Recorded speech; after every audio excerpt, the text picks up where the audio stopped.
speaker done with her presentation, the moment she stops with the presentation, anyone willing to raise questions can do so by unmuting yourselves.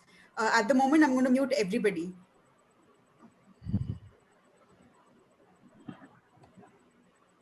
Kshitija, you can unmute yourself.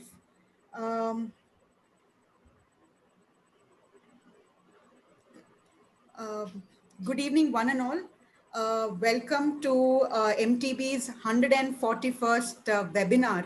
And the speaker for today's session is Kshitija Prakashan. She's a recent graduate. She's graduated from Christ College, Bangalore. And she's been working with her senior, Mr. Sengutavan K. And the topic for today's session is product disparagement in comparative advertising. And yeah, Kshitija, over to you. You can start the session. Yes. Good evening to one and all. This is Kshitija Prakashan, the Associate Advocate at Safa Law, working under the senior Mr. Sengutavan K. Being today's speaker for the webinar on product disparagement in comparative advertising vis-a-vis law of trademark in India, I feel extremely privileged to be a part of this MTB's webinar. And also I would like to convey my sincere thanks to MTB for giving me this opportunity today. So before I start with my presentation, I'll highlight the very objectives. So I'll start the, ma'am, have you allowed me to share the screen, because I'm unable to share the screen? You've been allowed with the okay, yeah, perfect. Okay, sorry, my bad. Okay.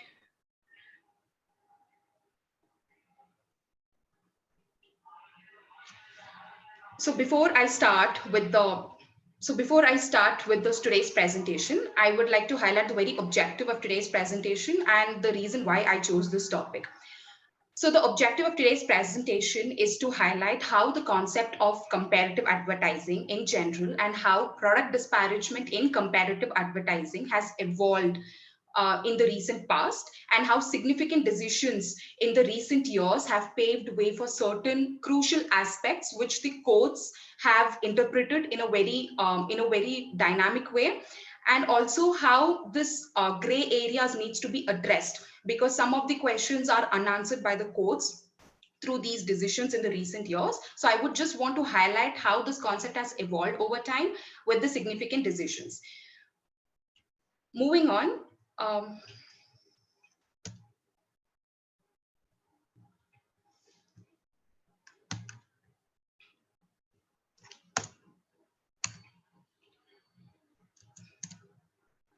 Okay, there seems to be a problem with the slides, I believe.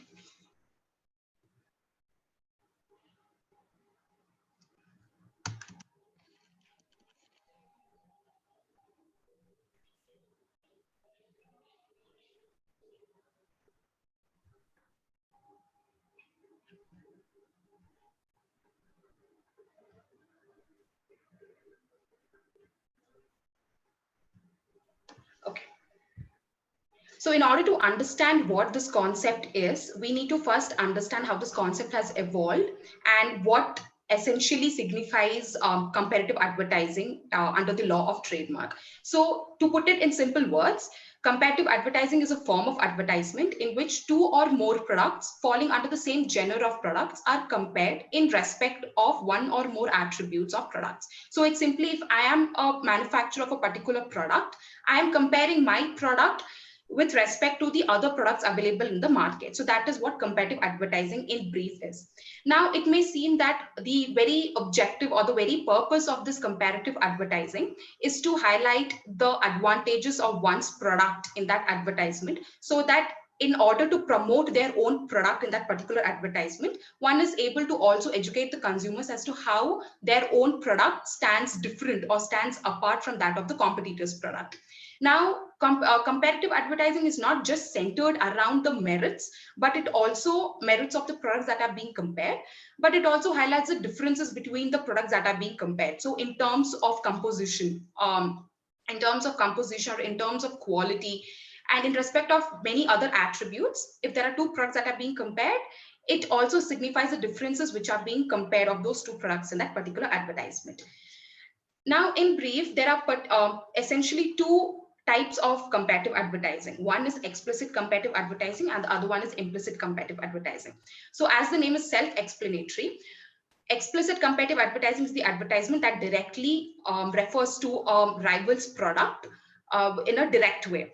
Implicit comparative advertising is the advertisement which refers to a rival's product indirectly. Now, this concept of implicit comparative advertising has been encountered with a lot of debates, especially when it comes under the subcontinent generic disparagement, which I'll be addressing in my subsequent slides as one of the moot question through a significant case law. Now, in order to have a clear understanding of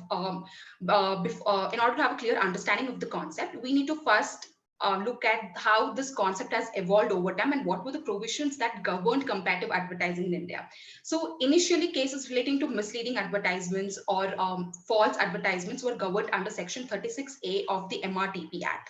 So basically, there was no explicit definition of comparative advertising given under the MRTP Act.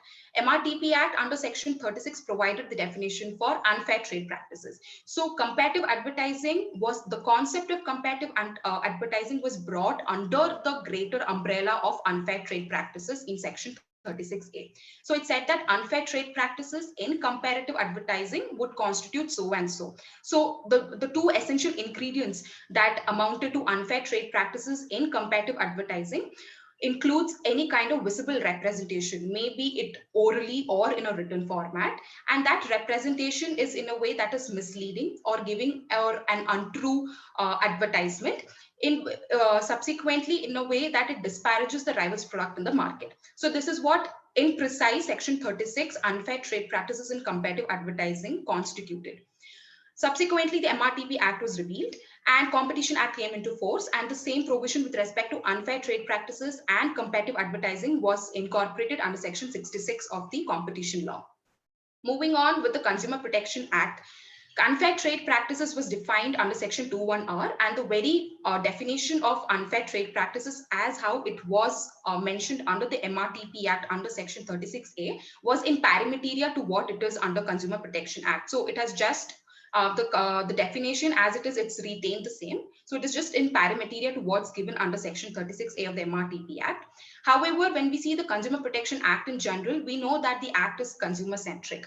So this, because the act is consumer centric, in order to address the grievances of the advertisers in case of misleading advertisements, there was no advocate provision under which an advertiser could invoke the provisions of the act. So Consumer Protection Act was then later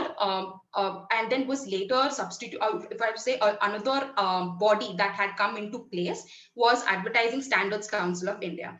Now, Advertising Standards Council of India is a self-regulatory body which has got the power to waive off advertisements if it finds that any advertisement is misleading or it is against, or if it violates any of the guidelines or principles that is enumerated in the form of code. So Advertising Standards Council of India had proposed or had laid down certain guidelines or certain principles, which was incorporated in the form of codes. And under those codes, if any of that advertisement fell under any of those conditions, under any of those principles, then that would amount to a misleading advertisement. Moving on to the Trademarks Act of 1999. Now, because Advertising Standards Council of India lacked effective implementation, and it also faced problems when a business-to-business entity was compared. So a product of a business entity was being compared with the product of another business entity. So because of the lack of implementation, and also because it faced issues with respect to infringement when done by actions of non-members, so such issues of infringement were later addressed under two major provisions of the Trademarks Act, which is Section 29, subsection 8 and Section 30, subsection 1. Now, Section 29 of the Trademarks Act provides for infringement of a registered trademark. Under Section 29, subsection 8, it states that where an advertisement is done in such a way that it falls under any of the conditions which is given under subsection 8, then that advertisement would lead to infringement of a registered trademark. So there are three conditions that is enumerated under Section 29(8), which says that if an advertisement is conducted in a way which is against it, in order to take the unfair advantage of, or is against the honest practices in industrial or commercial matters, or where it is detrimental to the very distinctive character of a trademark, or where it is against the reputation of a trademark. In such scenarios, if the advertisement falls under any of those three instances given under section 29(8), then that would amount to infringement of a registered trademark. However, the same was made an exception under section 30 of the Trademarks Act, wherein it provided that nothing constituted in section 29, that is no use of a registered trademark, will amount to infringement of a trademark by any person if the use was in accordance to the honest practices, or it was not such as to take unfair advantage of, or against a debt, or it is detrimental to the distinctive character, or is against the reputation of the trademark. So basically, the conditions which enumerated the infringement of a registered trademark under section 29(8) was also at the same time given an exception under section 30 if those two instances under section 30 clause 1 were fulfilled with respect to the use of a registered trademark by any person. Now, in order to understand what constitutes or what is permitted in comparative understanding, in comparative advertising, we need to first understand the case that actually dealt with what essentials or what constitutes comparative advertising. So this case is famously called as the Cherry Blossom liquid shoe polish case. So there was an advertisement. So this was an advertisement wherein two premium liquid shoe polishes were compared. One, Rickett and Coleman of India, which manufactured Cherry Blossom, vis-a-vis Kiwi TTK Limited, which manufactured the product Kiwi. So these two liquid shoe polishes were compared in an advertisement in which Kiwi made a statement that their product is superior, and the rival's product is inferior because it does not have more of wax content. It lacked more of it lacked wax content, and it had more of acrylic content. Thereby, with time, it would lead to damage of the footwear. So this was the advertisement which Kiwi had published had broadcasted on TV. However, subsequently, Kiwi had also showed that their product is superior, and they showed their product, which is in the shape of a bottle, and it showed that it does not crack or dip. In respect to plaintiff's product, which is the Cherry Blossom, they showed a very identically or deceptively similar product to that of Cherry Blossom. They showed a brand called X written on the outer packaging of the bottle, and also a red blob, which was very much identical to how it was in the outer packaging of the plaintiff's product. And it showed the comparison between both of the products. So in this case, Cherry Blossom alleged under section, so they invoked section 36A of the MRTP Act, because this was a 1996 case. So they invoked section 36 saying that this is a misleading advertisement, and that Cherry Blossom and that Kiwi had actually disparaged their product through this advertisement, and therefore they had invoked section 36A of the MRTP Act. However, the court in this particular case held that a manufacturer of a particular product can make superlative statements or can exaggerate about his products and claim that his products is best in the market or even best in the world. He can also compare his product with that of the rival's product and state that his product is superior to that of the rival's product.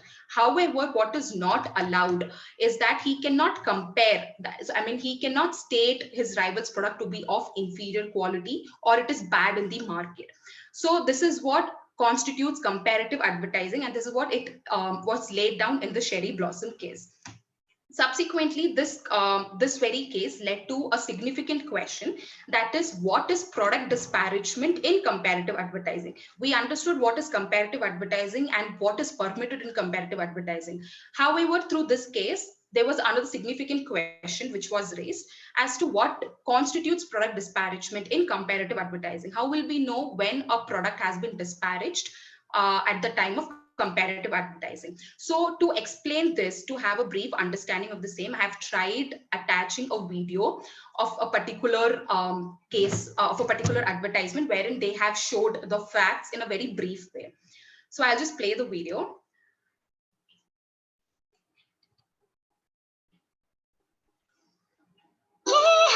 सुरक्षा चक्र चाचू करते हैं,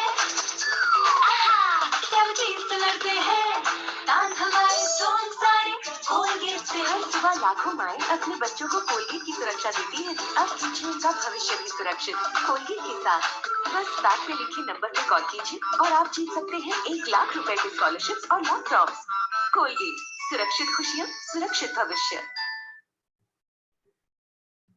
So this particular issue as to what constitutes product disparagement in comparative advertising was dealt in Colgate-Palmolive case. So in Colgate-Palmolive case, as we have seen through that advertisement, they have advertised their product and they have showed a Suraksha Chakra around their product, saying that their product is one of the kind in the market that addresses the issues of tooth decay problems.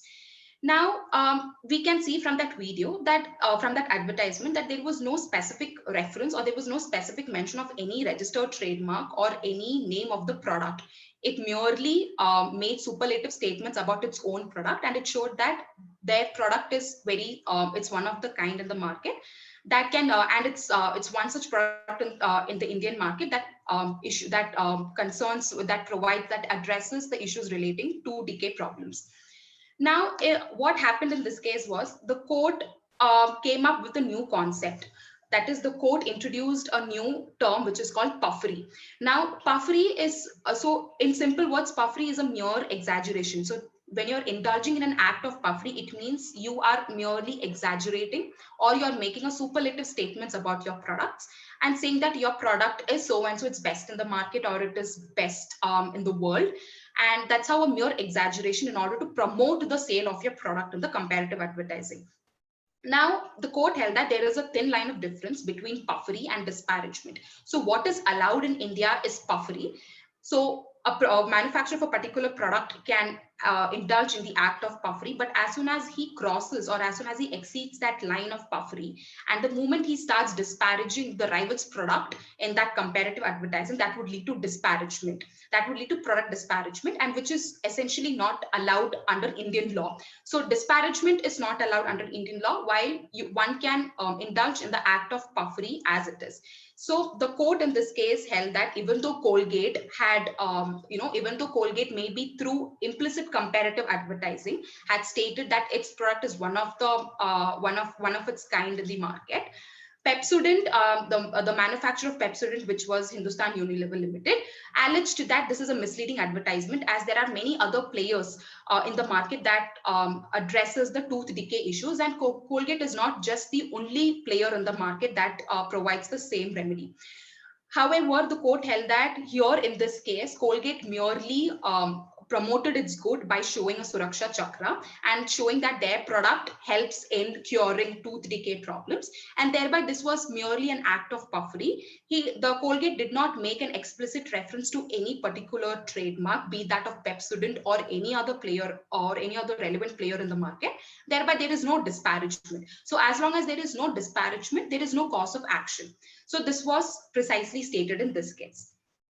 Now, if we see in brief, what are the factors to constitute product disparagement in comparative advertising, or what are the essential that must be there in order to understand that this amounts to product disparagement in comparative advertising, the courts have reiterated these 4 factors time and again through various decisions. So the aggrieved party has to look into whether the comparative advertisement, whether very intent of the commercial, the manner of the commercial, the storyline, and the message it sought to be conveyed to the consumers. So these are the factors that an aggrieved party has to look into before he can make a claim for product disparagement in comparative advertising. Now, moving ahead, in order to, now, as I've already said, it may seem to many of us that the concept of comparative advertising or the product disparagement in comparative advertising is well settled position of law, and there aren't much unexplored or gray areas which needs to be addressed. However, I have digged up 3 significant decisions, 3 recent significant decisions, wherein I have also posed the moot questions through those case decisions. I believe those are the gray areas which needs to be addressed, or some requires quite criticism on that as well. So moving on to my first moot question, or the first moot case. Again, I have attached a video to understand the facts in a very simple way. So this is the video. आपका towel ले रहा हूँ, ये towel नहीं है और वो ice cream नहीं है।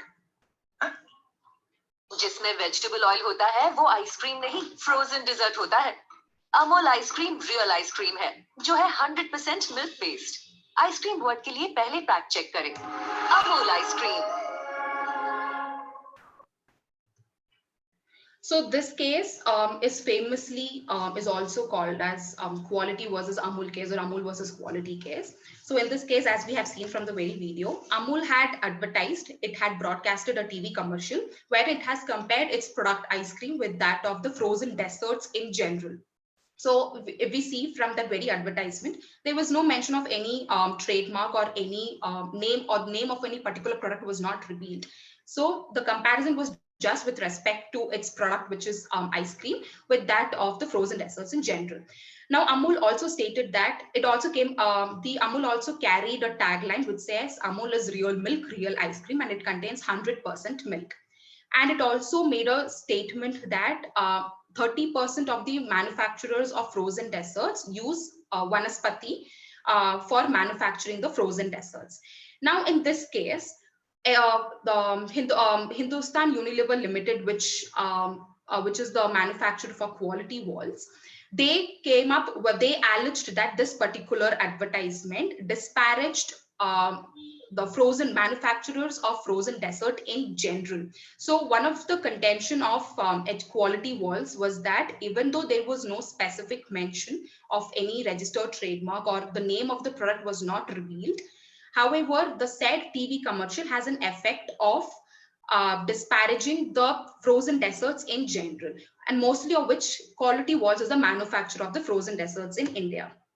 Also, Quality Walls contended that the tagline which says Amul is a real milk, real ice cream, they disputed that, and they said, and also when the Amul contended that 30% of the manufacturers use Vanaspati, it was a contention or it was a submission of Quality Walls that it is not true. The advertisement itself is misleading. They use not Vanaspati but edible vegetable oil to manufacture frozen desserts, and that it contains about 90% of milk. Now, the issue in this case was whether this amounted to product disparagement. So this was a comparative advertising, and whether this particular comparative advertising amounted to product disparagement or not. So in this case, the court held in favor of the court held in favor of Quality Walls, Hindustan Unilever Limited, and and also asked Amul and restrained Amul from broadcasting these this TV commercial because they took the defense of generic disparagement as it was contended by Quality Walls. So the court was of the opinion that even though there was no specific reference made, the term generic disparagement has been reiterated through various decisions in the recent past, and it has been evolved. The concept has been evolved time and again to mean that even if a name of a particular product is not revealed in an advertisement, but all and everybody fitting in that description is likely to be affected.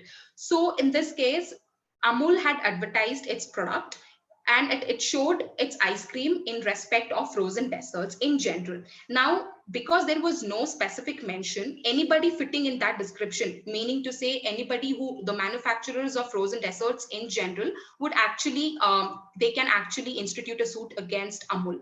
However, it was Quality Walls. They alleged that this very advertisement is misleading. So the court in this case took the defense of Quality Walls, and it said that said advertisement is a form of generic disparagement.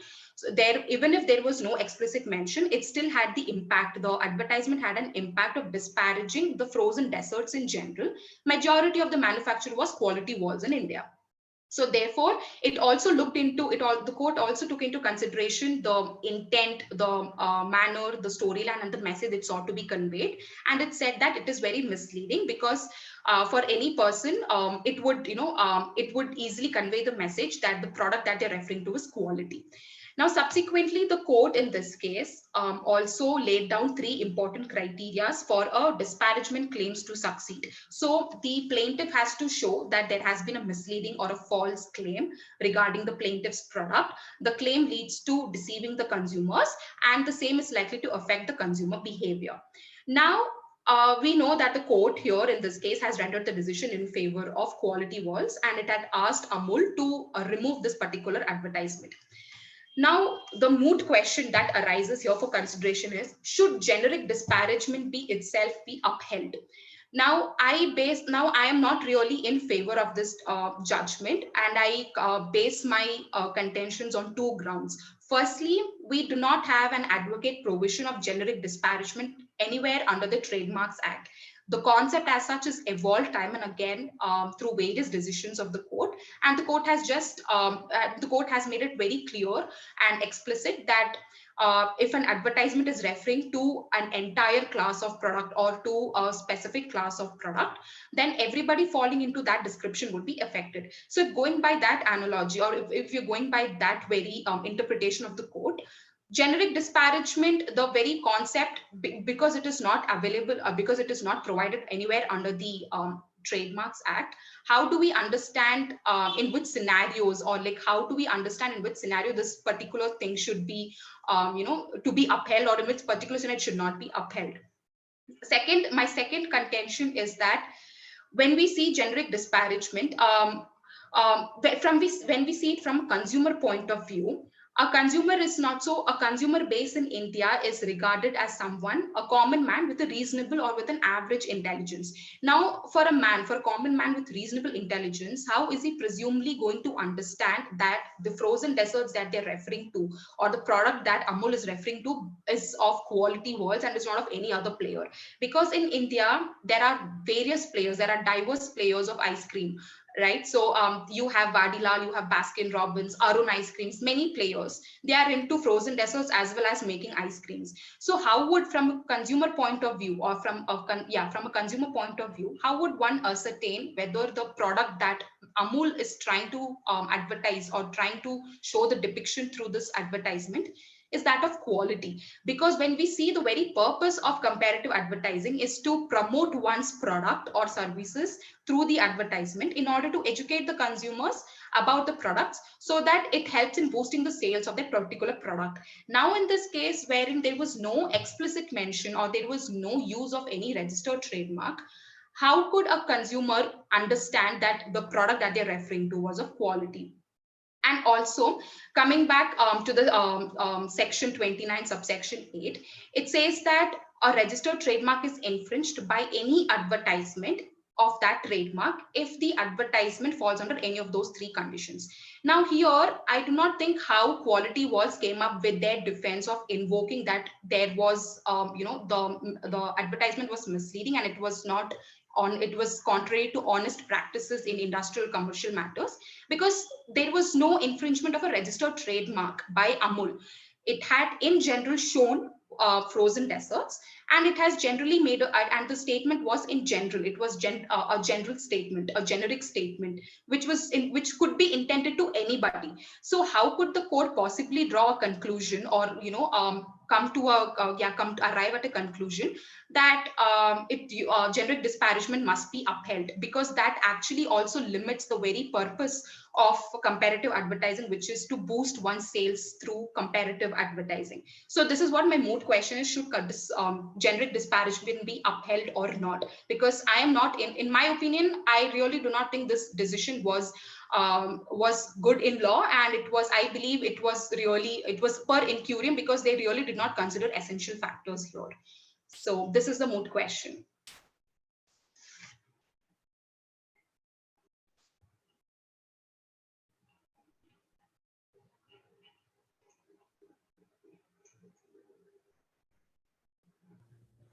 Any suggestions or any inputs that I can have? Hi, this is Jayalakshmi. Yes, ma'am. Good evening. Yeah, very good evening. It was a very well done presentation, and I also agree to what you're saying, because advertisement as such itself is is a concept where step 2 and 3 have to be fulfilled. Like if I'm going to advertise my product, the product, obviously I'll be exaggerating a little bit about my product to call it the best in the world, to call it the the finest. So that kind of leads to a deception of in the minds of a consumer, just at least for those few seconds, to think that my product is a shade better than the others. And obviously effective advertisement would result in the third.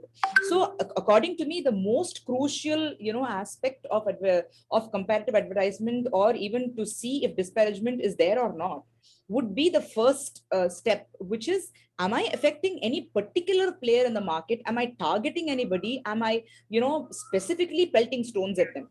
Yes. If that is not fulfilled, then I think the other step 2 and 3 are basic characteristics of advertisement, and therefore because those two are fulfilled, I cannot be called as disparaging anything at all. And generally speaking, there can be nothing called generic disparagement, because me talking high about myself is why I'm paying the people to shoot an ad and air it in the to boost the sales. So very generic disparagement itself, according to me, in my humble opinion, is something which is which is a moot question in itself. Should there be any generic disparagement at all? I mean, is that concept even valid? Because that is what advertisement is. Yes, yeah, the very purpose. Just say mine is fantastic. If I just keep saying mine is excellent, people might not take it so. It will not register in their heads unless I say how mine is better than the others around. Yes, right. Unless I'm focusing at anybody, I think your point is absolutely valid, and genetic disparagement should not be upheld. Yes. Madam, is the presentation over? Then you can remove that sharing so that we can discuss. Oh, okay, sir. Sure.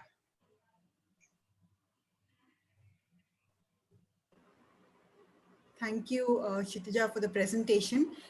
Anybody who's willing to raise any questions can please unmute yourselves and ask Kshitija the questions. I have no question. Yes, sir. But the speaker has raised a question on the Bombay High Court judgment's validity and acceptability. Yes. Correct? Yes, sir. Now, from what advertisement you gave me on the slide, what Amul was telling was certain ice cream with certain content will be of different quality. Ours is 100% milk. It will not be of this quality. Ours is a better quality. That's all the comparison. Yes. So what is their generic disparagement in that? When I'm only saying if this contents, this will be like this, my contents will be like this. What is wrong with that? Unless I have misrepresented the contents itself to give what I would call the market share being lowered by giving a false indication that the products do contain something which actually do not contain. I look at it like that. Supposing I am advertising against another product, but I am telling all bluff about that product, then there could be a inferment of disparagement generically.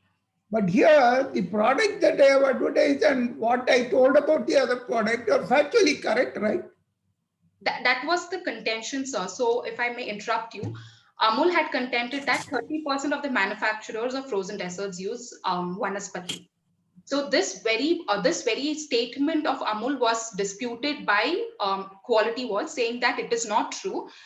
Even if it's 30% manufacturers use Vanaspati, there are 70%, the rest 70% of the manufacturers, they may not use Vanaspati. They use edible vegetable oil. So the generic disparagement, if we understand the very concept, it is just that you are making a general statement against a product which may fall under a great class of products. So frozen desserts, so Amul has made a general statement against frozen desserts in general without using or without revealing the name of the particular registered trademark or the name of the product. So here the quality walls had come up with a defense that it is generic statement, and thereby because I fall under their category, because I am one of the player who manufactures frozen desserts, because I'm one of that player and I'm majorly affected by this particular advertisement. So Amul should be asked to remove this particular advertisement. So this is what it was. And the court was very much convinced with this argument of HUL, because as the court has always seen this very concept of generic disparagement through various decisions since even before the Trademarks Act itself. So the concept, because there is no advocate provision that deals with generic disparagement anywhere under the Trademarks Act, this becomes an open-ended question as to how for a reasonable consumer, for an ordinary consumer with reasonable intelligence, understand the product that they're referring to is quality. And also for quality to bring up this very argument, they cannot invoke section 29(8), as I said, because the verbatim of provision, the verbatim of the section reads that a registered trademark is infringed by any advertisement of that trademark. So here there was no registered trademark that was infringed here, because as it said, they cannot bring their contentions under that very particular ambit, and thereby I do not see this decision was right in law. So yeah. I understood you. Yes, My sir. only question is, Huh. you are comparing between two marketing companies marketing a particular product. Yes, sir. Are you not required to take the consumer into account? Should he not know what is happening? These are educative advertisements, according to me. Yes, sir. So that is Why we should not take the consumer into account and protect his right? So Amul, so if we say consumer interest is one of the characteristics that any business entity would want to show while promoting their goods in the advertisement. So showing is one thing. Actually, they should do it. They can't bluff the market. Yes, sir. So that is what. So Amul was very clear in its statement that Amul contains 100% milk. The ice cream is of 100% milk. But the very statement of it making against frozen desserts, the manufacturers of frozen desserts was not really, it was not really good in law, and it was disputed also. So the question here is like, how do we actually, from a consumer point of view, how do we actually understand what generic disparagement is? Because for a consumer, he may not understand. Presumably, he wouldn't even understand what the message is trying to be, what the advertisement is trying to convey, the message itself. So but we contribute to the market for them now. We only buy those products ultimately.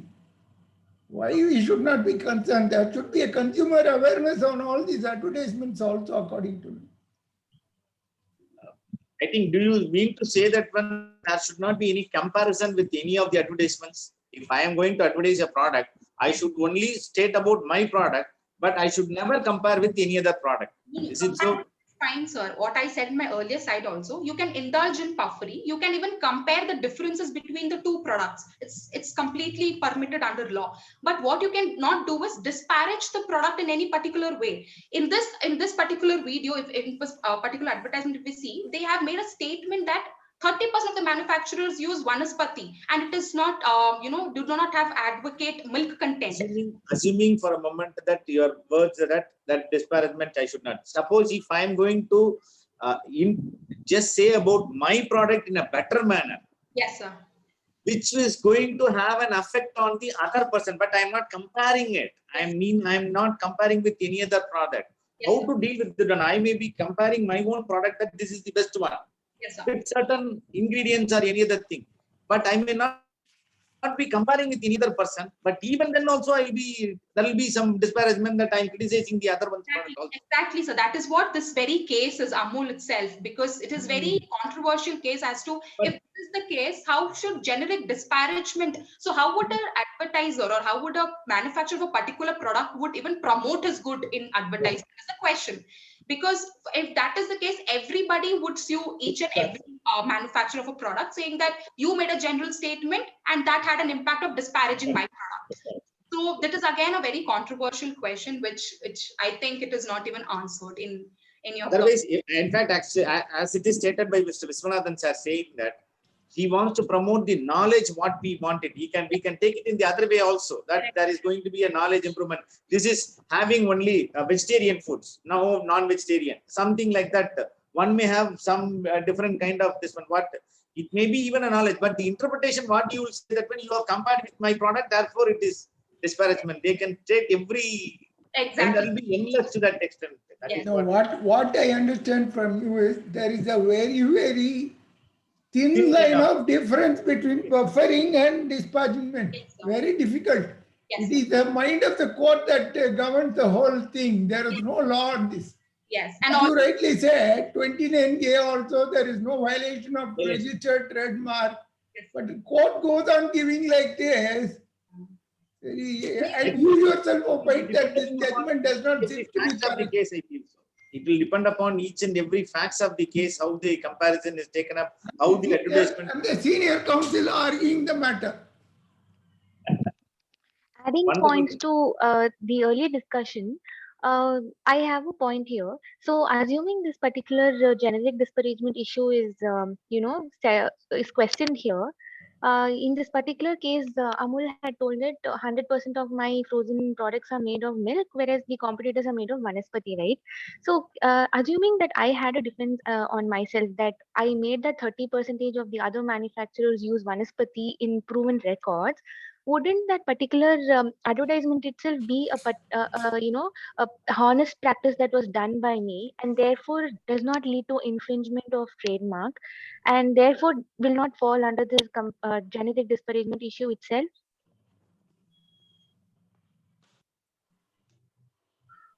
I was going to ask the same question. Was it Honestly, can you come again? I could not follow you. Sorry.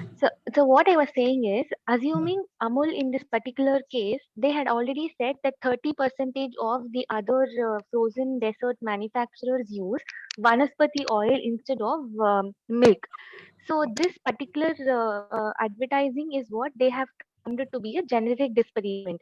Now, what I am saying is, if Amul takes offense that this 30% conclusion that was made by me is based on research and data, and which it is a honest practice as per the Trademark Act to actually advertise so and so thing, then how can they bring such an issue under generic disparagement? Is one of the question that I would like to ask. then I think you would look into the very reputation or the goodwill of the trademark that it has, and how would that court ascertain what is the the very goodwill and the reputation of that trademark that it has under the Indian market, and would ascertain the cases accordingly, is what my opinion is. Yeah, so we can also, your apprehension that whether we can uphold the concept of generic disparagement. I think in one of the answers to that, we can say if there is a honest practice that was actually proved, we'll be able to say that there was no generic disparagement, and therefore my advertisement can continue to exist in whatever media it has been published. No, I look at it this way, madam. Just think, instead of saying vanaspati alone, I have included all the rest of the products also in my advertisement. Not only confined to vanaspati, what would have happened? Yeah. All the rest of the products. Somebody used 30% vanaspati, somebody used some other ingredients. Supposing your in advertisement included vanaspati and all the rest of the things also, will it be a generic disparagement? I think in terms of, see, as I said sir earlier in my presentation, so when a product is being compared with respect to other product, so if I'm a producer, if I'm a manufacturer of this Amul, for example, I can say that my product has this much amount of milk content and this is the composition. So I can exaggerate about my product, but I cannot say that the other product lacks this thing, or that they have not used the same ingredients what I have used in my product. That would itself would amount to product disparagement, a strong ground under generic disparagement in itself, is what I meant to say. No, but that is only if I curse the quality of the product of the comparing. Yes. I am only saying what is a fact. I am not saying that is bad or good. Yes, sir. I am saying you don't get into a problem by eating my ice cream because it has 100% milk. That is what it conveyed according to me as a common man. Yes, sir. Where is the question of dequalifying that product against my product? I am not saying anything in that sense. I say my product because of these contents is a superior product. Yes, That's sir. all I have said. Yeah. In fact, in this case, did the court look into empirical data? Like Arsi said, I mean, did they have access to all of that, and did they actually see that the 30% claim was false? Ma'am, so the court, so the very contention of the Amul that 30% of the manufacturers use Vanaspati. This was actually the court did not accept this very contention, because the Amul had itself, first of all, had admitted that this is what they have contended. So the court was of the opinion that it is not really, the statement made itself is not really true, because if 30%, if you're stating use, Vanaspati, there are other 70% of the manufacturer that may not use. So where is the, so that is very much evident. So, but the court really did not look, I do not think, because when I read the judgment itself, I really did not come up with any such thing where the court has dwelled into that empirical data, or where, Amul was given a chance to actually, defend their argument on this very particular instance. So, so this is what it was. No, I have seen some more advertisement where a particular soap in particular color without the brand name, Yes. the lady rejecting it like this. Yes. But people can understand that is the product brand name and all that. What happens to such cases? That is because of the deceptively similar mark or identical product in itself. It may be look alike because of the shape. Or no, it's only a comparative. I am also a bathing soap manufacturer. He is also a bathing soap manufacturer. Yes, sir. I show the visual as if I know that is a product of that particular brand name. Without showing the brand name, I will reject it like that by a lady. Then it is dispatchment. Yes, so if we see, there are trademarks, there are different categories of trademark where I can obtain my registration from the registry, and one of such would be called as a color trademark. So if Surf Excel has gotten the color orange and blue under their head and they took a color trademark registration for themselves, we are aware that Surf Excel means I am related only to orange. So in this case, when Ariel, for example, or Rin, for example, is using a comparative advertisement, comparing Rin soap and Surf Excel bar, and they have just taken off the name and simply used the color, we will still be able to identify that this is only Surf Excel bar. So therefore, it is again a product disparagement, because as consumers, we are able to identify that the product is relatable to that particular manufacturer only. Anyway, it's a lot of scope for practice. You opened up our mind. See, it gives us a lot of interest to learn about Trademarks Act. I want somebody to speak first on Trademark Act, understand it. What are the infringement under the Trademark Act? All that we must know. I come to this seminar honestly thinking that I should not open my mouth, but your talk, all that gives me a lot of inquisitiveness to ask questions. I'm sorry, but thankfully. We will arrange a lecture on trademark laws. Yes. It's very good. But you have done very well. You have done a good research. Your slides were good. Issue was very well raised. You gave some work for our brain also. Thank you very much and all the best. I'll move on to the next slide. Yes. Yes, sir.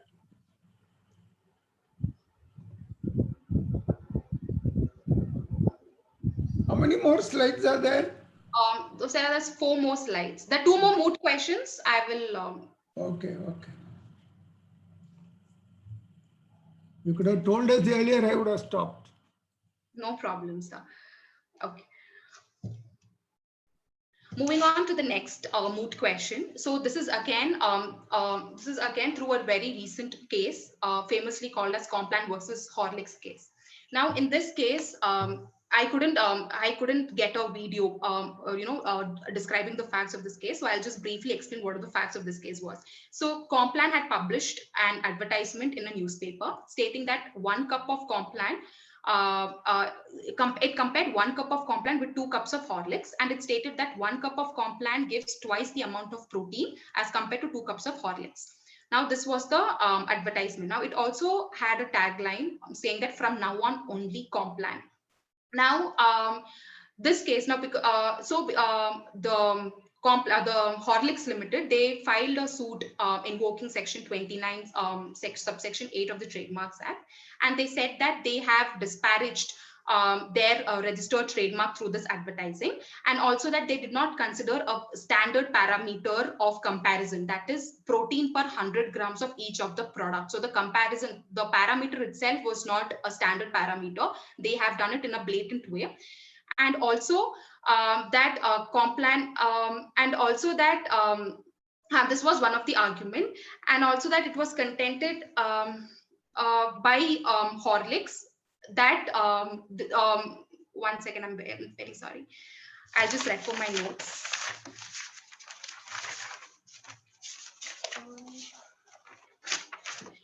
Also, Horlicks stated that because the tagline which says from now on only Complan, it sought rejection of Horlicks over Complan. So this is a very, this is an advertisement which is misleading in itself, and it has also disparaged the Complan, Horlicks product, the registered trademark of Horlicks in general. Now it was contended by Complan that they used, or they made an unauthorized, so Horlicks also contended that Complan had made an unauthorized use of the registered trademark.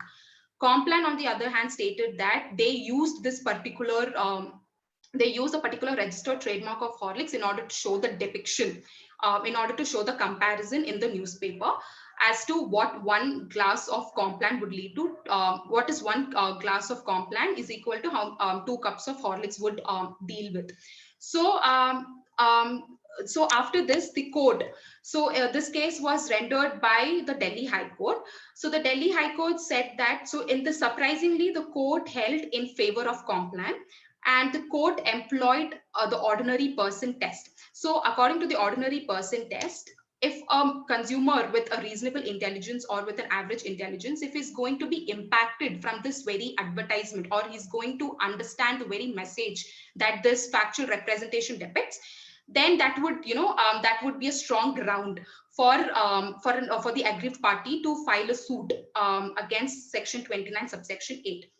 Now, in this case, the court surprisingly held in favor of Complan, and the court held that even though Complan, the advertiser is free to advertise his product by showing a particular characteristic about his product which stands apart from the rest of the rival products in the market, he is allowed to do so as long as the comparison is honest. That was one observation.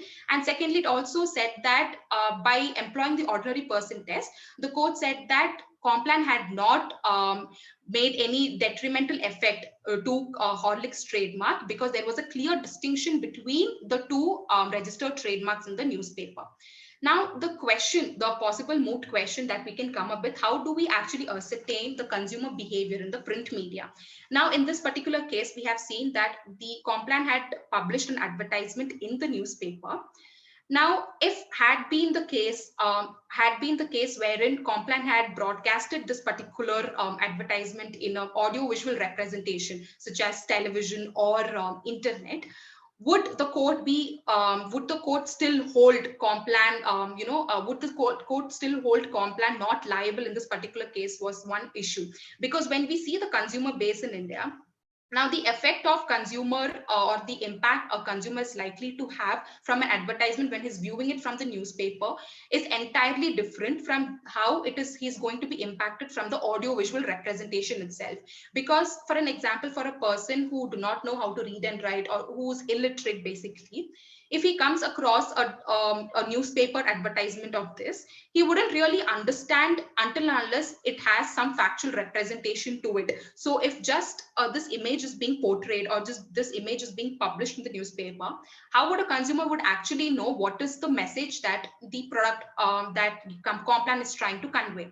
Similarly, if this advertisement was broadcasted on an internet or on a television commercial, because of the audio visual and the graphics content, a consumer is very likely to grasp the observation or the message that Complan is trying to convey.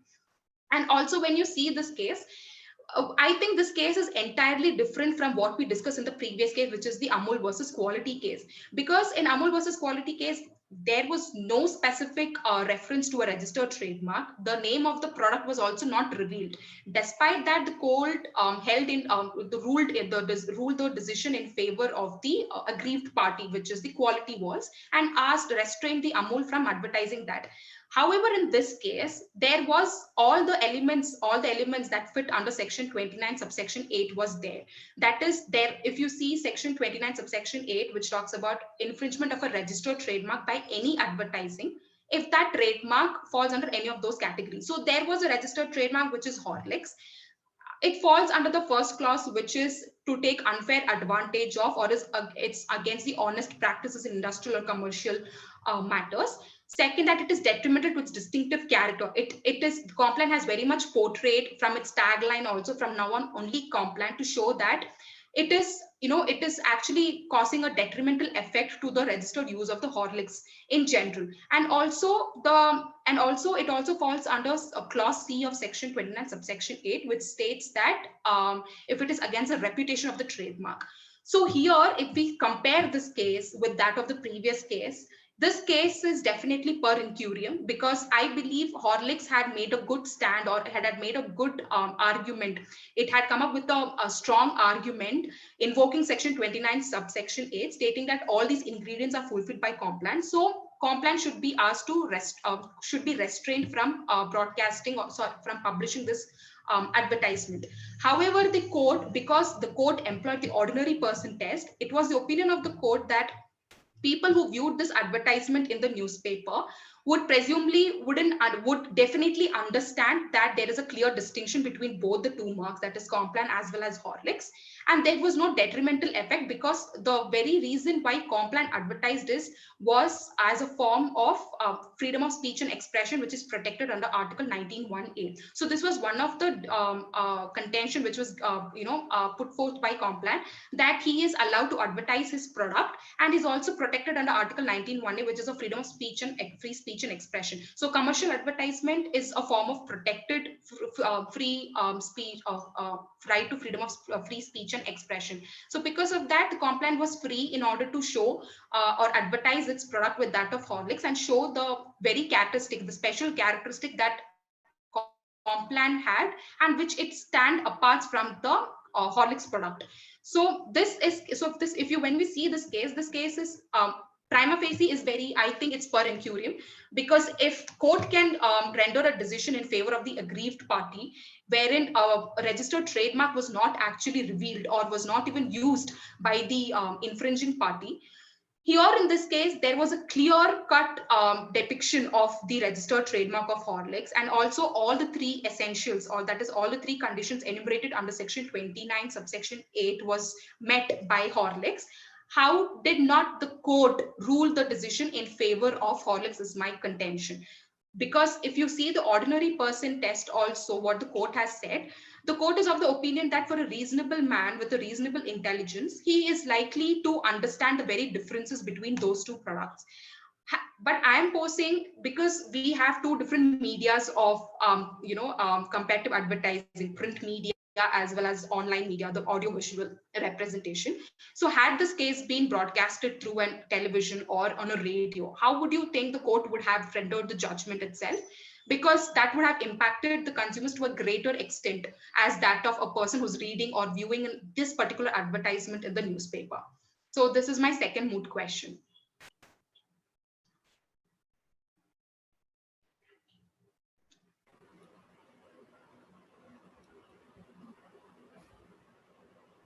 Fact, like you said, I think this is like the antithesis of the previous case, where when there is absolutely no infringement, the court says it's infringement, and when there's a complete infringement, I mean, it's actually the opposite. Print medium, you don't even have to for me to watch a TV commercial. I'll have to go and switch on the TV at that particular time when the commercial is playing for me to be able to look at it. And the minute I see it in those split seconds of 20-30 seconds, after that, another commercial comes, and therefore there's a chance of me forgetting it. But here in print media, once the advertisement is printed on that paper, even after 20 years, it's still going to be there, on my table if I choose to keep it.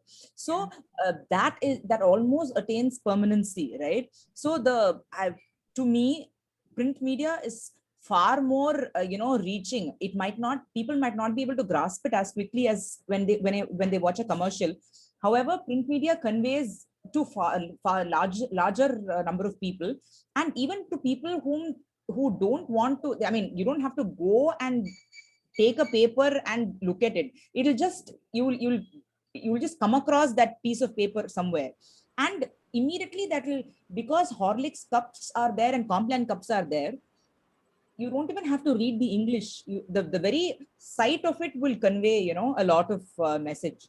So, I mean, with utmost honesty and humbleness, we just have to say that this is bad law. You know, the order is not a very well-reasoned order, or maybe the reasoning is a little flawed. With due respect to the courts. That's my humble opinion. This is the status of what is established in print media. Then won't the advertisements that's given in billboards also have the same, decision? So they might say that even if advertisements are made in billboards, print media, same ideology if I apply, then tomorrow I can simply see advertisements of Horlicks and Complan there. How will the restriction be? By the time they try to remove it, the message would have got conveyed to the public in large, right? See, that's what the question again it is, because the courts have not, made a standardized, a standardized guidelines, or they have not laid down a standardized parameters to ascertain how consumer behavior would be impacted when there are different modes of competitive advertising. So, because in this case, the court has very much said that because it is, employing, the court has invoked or had employed the ordinary person test. But however, the court was of the reason, or it was of the opinion that it is not going to impact the consumers because there was a clear distinction between the two marks.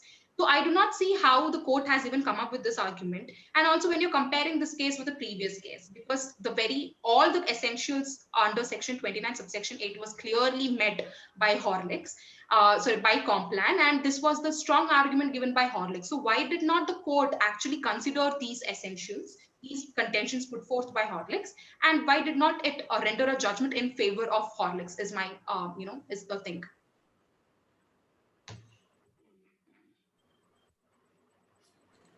My only reaction is I have to see the judgment, how 19(1)(a) is brought into this. 19(1)(a), sir. So advertisement, so what Complan said is what it merely did is publishing an advertisement. That is little unacceptable to me. I have to read the judgment. How? Because commercial advertisement is a protected form of free speech and expression, sir. So there was a case earlier which said that this particular comparative advertising or commercial advertising as such is protected under Article 19(1)(a). It is a mode of free speech and expression. So because of that, the Complan had come up with this argument. So. Maybe for the broadcasters, not for the company which is comparing its product and all that. Let's see. Maybe that is the judgment. Did they go to the Supreme Court with this? No, ma'am. There was no appeal. Interesting.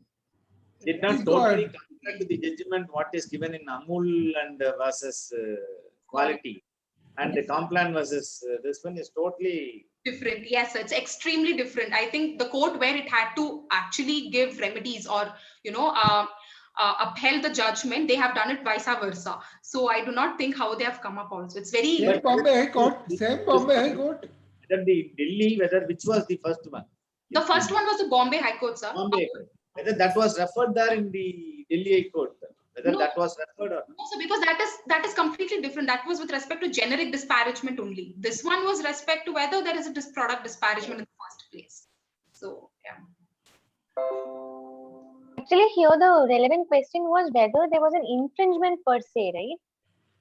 No, the question was, okay, so if you see the moot question that I have raised is this, but however, the issue that was raised in this case was whether there's a product disparagement. The court has no product disparagement because the consumers are not likely to be impacted by advertisement. There's a clear distinction between the two trademarks. So how could a consumer be, be baffled or be confused with what is the message that they're trying to convey? So there is no product disparagement. However, it is a comparative advertising is what the court held. Sir, Horlicks sappringa, Complan sappringa.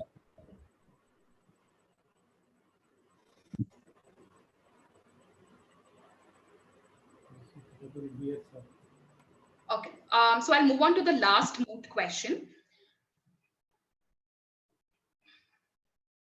Now, this is again a very controversial case in itself. The name of the case is Marico Limited versus Abhijit Bansali. Now, this is famously called as the parachute oil case. So, in this case, the brief facts goes like this. So Abhijit Bansali is a social media influencer. He's a YouTube blogger. Now he's a really reputed YouTube blogger and a social media influencer, and he runs a YouTube channel under the name Bearded Chokra, wherein he keeps creating and posting videos, the review videos. So he recently posted under this his YouTube channel Bearded Chokra a review video of Parachute product, of the plaintiff's product. Is Parachute coconut oil 100% pure. So this was the video titled as. Now in this the plaintiff, so when the plaintiff discovered this particular video, so in this video, in this review video, Abhijit says that it is not worth the price that you pay for, and I will show you how this product is actually not that great that it claims to be, and there are other better products in the market that you can actually use for, and therefore this is not of that superior quality. So it just made a review with respect to the quality of the hair oil, the coconut oil itself, and how it impacts the the growth of the hair and everything. So that was a clear review video. Now when this video was discovered by Marico Limited, by the plaintiff said that this is a clear case of disparaging the plaintiff's product, and it is a misleading advertisement, as because the defendant Mr. Abhijit has not exercised his due diligence or has not done it in an honest way. He has done it for the purposes with a strong motive of increasing the viewers, the number of followers in his YouTube channel, by using the goodwill and reputation of the plaintiff's product, that is the Parachute. And he has done it in a way that he has to increase his viewers, the number of followers, and in a way he's also gained a monetary benefits by diverting this viewers traffic to convincing them to buy other products and not Parachute. So this was the contention of the plaintiff. The plaintiff also said, so the plaintiff also contended that this should not be seen as his, as his form, his right of free speech and expression, but as in he has done it in the ordinary course of his trade and occupation as a social media influencer, as a YouTube blogger. So he has not uploaded the video or created the video as a consumer at the end of the day. He has done it in his occupation of being a social media influencer. So this was the contentions of the plaintiff. And also the plaintiff also contended that if all the four ingredients which I had earlier stated, the intent of the advertisement, the manner, the storyline, and the message that sought to be conveyed was all fulfilled by this particular review video. Now the defendant contended, Mr. Abhijit contended that this was this particular review video was his bona fide opinion as a consumer and not as a social media influencer or a YouTube blogger. He said he also invoked the provision of Article 19(1)(a) of the Constitution, which provides for freedom of free speech and expression. He says that he as a consumer has uploaded a review video of the product that he has used, and he wanted to educate the consumers about the quality of the product in order for them to be better informed what is the product and what are its disadvantages and etc. So the consumers, it's at the end of the day, even if it's putting up that video, it is the consumers who has to exercise their judgment with respect to this particular video. And he said that the very purpose was to inform the customers that they should not be misled about this particular product because of the goodwill and the reputation that this product holds. Now, in this, after this contentions, this was again the Bombay High Court. So the Bombay High Court. So the Bombay High Court in this case ruled in favor of the plaintiff and not in favor of the defendant. It held, so the court based its conclusion into three grounds. The first thing is the court held that the Mr. Abhijit Bansali has not exercised proper diligence. That is, he has not exercised due diligence, and he has also not done a good research work about the quality, about the product itself. And he has just done it with a motive of increasing his viewers and influencing the customers in such a way that they are influenced to not buy this particular product. Now this was supported with this was evidence, or this was substantiated by the comment section in his YouTube channel, wherein many followers of his had commented saying that you are actually right, this is not the product what it claims to be, and it is true. And some of them have actually just commented it or saying that okay, they are not going to use it and so because of the effect that this person has, the social media, the influence Mr. Abhijit has. Just because of his statement, just because of his mere review video, consumers certain consumers were convinced with it, with application of the coconut oil, and some consumers were not, even though they have not used this particular product, they just got influenced because of the impact that this Abhijit had on these consumers. Now, the court first it said that he's not, this was the first thing. Second, the court held that he is not protected under Article 19(1)(a), because under Article 19(1)(a), it is not an absolute right, that is freedom of free speech and expression. It is not unfettered. It is not absolute. It comes with reasonable restrictions. And one of the restrictions is that a person cannot disparage or make reckless statements about one's product through that. So that was the second, the second observation of the court. And the court also had that by invoking all the provisions, that is by invoking the factors which I had said earlier, that is for a disparagement, for a product disparagement in comparative advertising to succeed, you need to show that there was a misleading advertisement and it led to an effect, it led to deceiving the consumers, and in turn it affected the consumer behavior in general. So all these three ingredients were actually fulfilled in this particular video, because it was very much evidenced by the video section in itself. Now, the moot question. So the moot question that comes up for consideration is the issue of the moot question. So I have put three moot questions. The first moot question is the issue of locus standi in itself. Now, in this case, Marico Limited had invoked the provision of section 29 subsection 8. Now, if you see section 29 subsection 8, the verbatim, when we read the very provision itself, it says that when the use of a registered trademark, that is the infringement of a registered trademark, is done through advertising. So that is with respect to from a business to a business entity and not for a consumer or for a third party. So this very the very contention of Marico Limited bringing in the ambit of section 29 subsection 8 with respect to this locus standi is not really, it is not really good. It does not stand good in law, because the section 29(a) does not talk about any person. It talks about from a business entity. When an advertising is made from a business entity to another business entity. Herein, it was not even an advertisement. It was a review video. So it says that when we read that section 29 subsection 8, it says that the registered trademark is infringed by any advertising. This particular video, what he has uploaded, is a review video. It was not even an advertising. So how can Marico Limited actually invoke section 29(8) was one question in this particular case.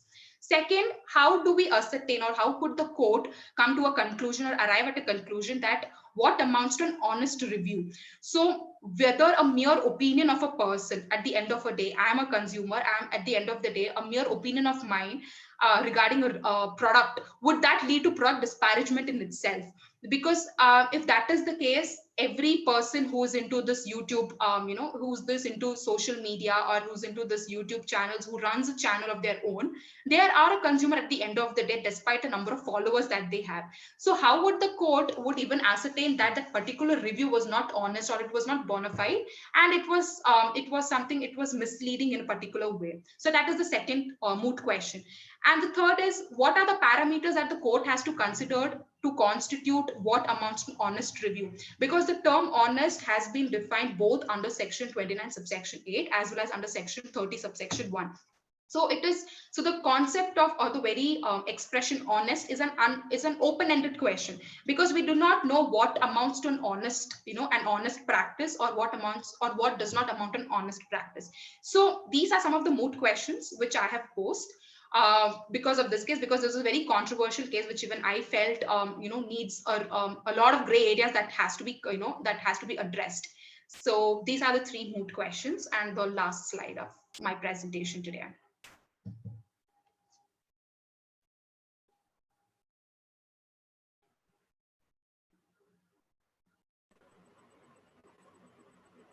Anybody who's willing to raise any questions? But again, I feel it's a very thin line between, expressing oneself and detrimentally impacting something detrimentally, right?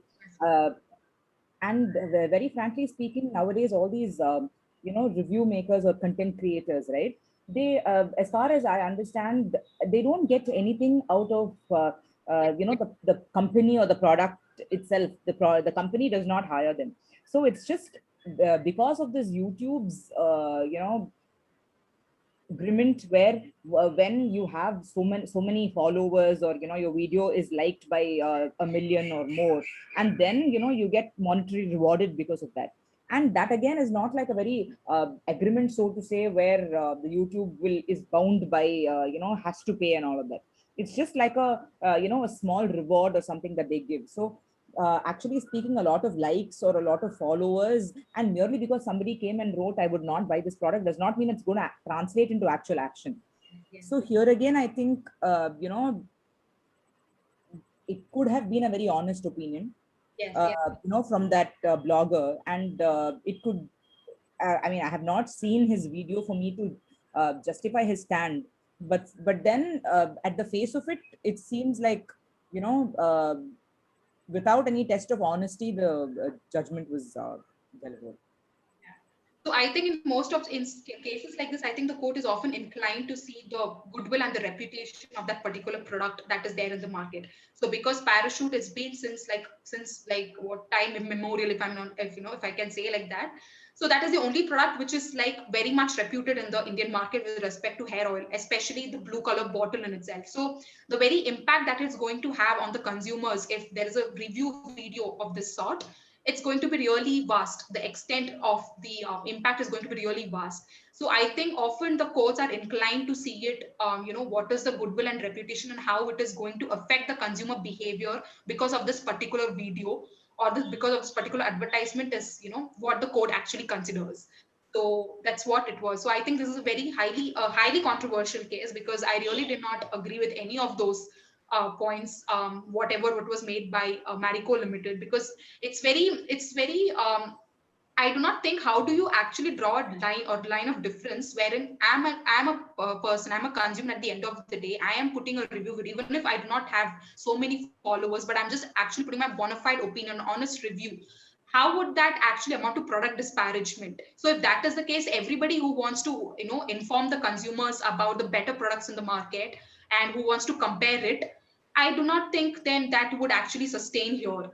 So the effect of social media in itself would be then, it would go into vain, precisely. Absolutely. And I think most of the content creators would have started their channel only to see, just express themselves as, users, or, users of a particular product. And maybe their language is good, the way they explain is good. So people start, asking for more videos from them. So that is how, they build more followers, because of their consistent, you can call it hard work as well. So, I mean, they would have considerably invested money on all the products around. They would have actually consumed it in order to give you a review, right? Even if I'm going to buy one bottle of Parachute oil, in order to, use it in front of you, show how it, results in my hair growth, and then, make a video out of it. So they have documented their consumption of the product. So they very much fall under the category of consumer. Yes, yes.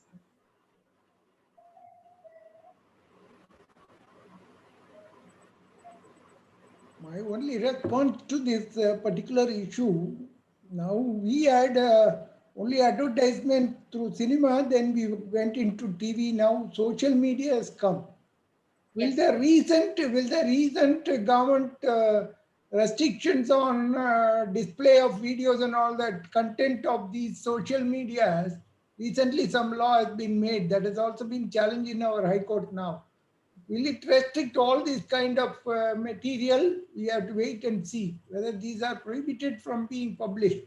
Yes, sir. One. Second, the person who is making a statement in the video, what is his caliber or expertise in analyzing a product? He is just a consumer. At the end of the day, He does not know the product, and he is not supposed to talk like that. I think we must get some restrictions, otherwise business houses will be very much affected. It could be for taking a ransom from the manufacturer, that I will upload this video if you don't pay me money. All this kind of black market is also. It will encourage a lot of things. Then there should be a control on this kind of publication of videos according to me. Yes, sir.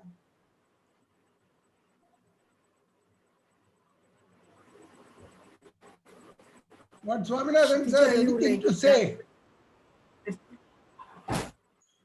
Swaminathan. Wonderful speech, but I'm just seeing the chat which is given by AP Srinivas and Natarajan sir. Yes. That should be a disparagement and judgments. அவங்க ரெண்டு பேரும் they are discussing. So, why they cannot make it public and disseminate so that we all benefit from that? Why chat? No. They have chatted only in this program, sir, not in private. In the program only. In a lighter way. And Kshitija, it's a very stylish presentation, especially the kannadi on top of the thalai. Very stylish. அதுக்கு ஏதாவது trademark, ஏதாவது right ஏதாவது கொண்டாடாத. It was very nice. Very happy for you. Thank you, sir. Thank you very much. Yeah. All the best. Thank you. APS. We'll conclude. APS,